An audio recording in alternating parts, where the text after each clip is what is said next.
Hello guys, आज हम लोग जो है राम मोहन रॉय एवं ब्रह्म समाज के बारे में देखेंगे यूपीएससी के मेंस पर्सपेक्टिव से। तो सबसे पहले देखते हैं कि इंट्रो में हम लोग को क्या क्या लिखना है। इंट्रो में हम लोग को लिखना है कि जो राम मोहन रॉय है वो पुनर्जागरण के जनक माने जाते हैं, राइट, भारतीय पुनर्जागरण के। उसके बाद उनको जो आधुनिक भारत के निर्माता के रूप में माना जाता है। बहुमुखी प्रतिभा के धनी तो वे थे ही। उसके बाद सबसे पहले इन दोनों पॉइंट के पहले आपको जो है उनका बर्थ लिख देना है कि उनका बर्थ जो है 22 मई को हुआ था 1772 को, राइट। आप लोग को नोटिस करना है कि सेंटेनरी जो ईयर्स होते हैं वो कब आ रहे हैं। तो नेक्स्ट ईयर जो है 2022 में जो है उनका 50th बर्थ एनिवर्सरी आ रहा है। तो आप इसको ध्यान में रखेंगे कि क्वेश्चन जो है बहुत ही इंपॉर्टेंट हो जाता है यूपीएससी मेंस पर्सपेक्टिव से। तो उसके बाद हम लोग देखेंगे कि कुछ रिफॉर्म्स उनके द्वारा किए गए हैं, कुछ नहीं बहुत ही किए गए हैं, तो उनको हम लोग को जो है पॉइंट वाइज इसको लिखना पड़ता है। तो रिलीजियस रिफॉर्म में कौन कौन से रिफॉर्म किए गए हैं उनके द्वारा। तो सबसे पहले तो देखते हैं कि 1814 में जो है आत्मीय सभा बनाया गया था। बंगाली थे तो बंगाली में आत्मीय सभा को जो है आत्मीय सभा कहा जाता है, राइट। तो उसके बाद जो है 1820 में प्रिसेप्ट्स ऑफ जीसस नामक एक बुक लिखा।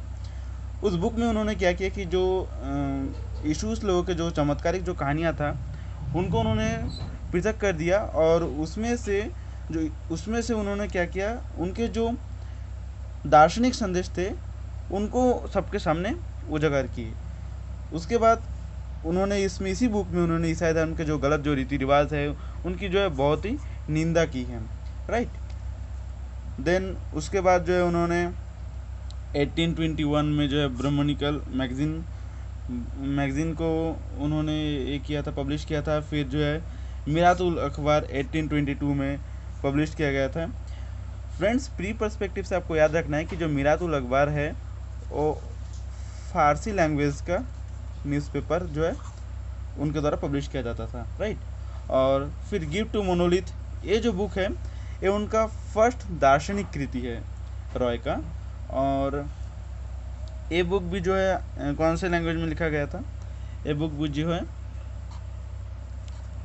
ये भी पारसी में लिखा गया था, राइट। तो ये जो लैंग्वेज का है आपको इसको प्री के पर्सपेक्टिव से याद रखना है। और एक तो पॉइंट आप यहाँ पे नोट करेंगे कि जो सामाजिक सुधार है, सामाजिक सुधार द्वारा राजनीतिक उत्थान, ये जो है उनका मेन ऑब्जेक्ट था रिलीजियस रिफॉर्म में। तो इन चीज़ों को आपको अपने आंसर में इंक्लूड करना है।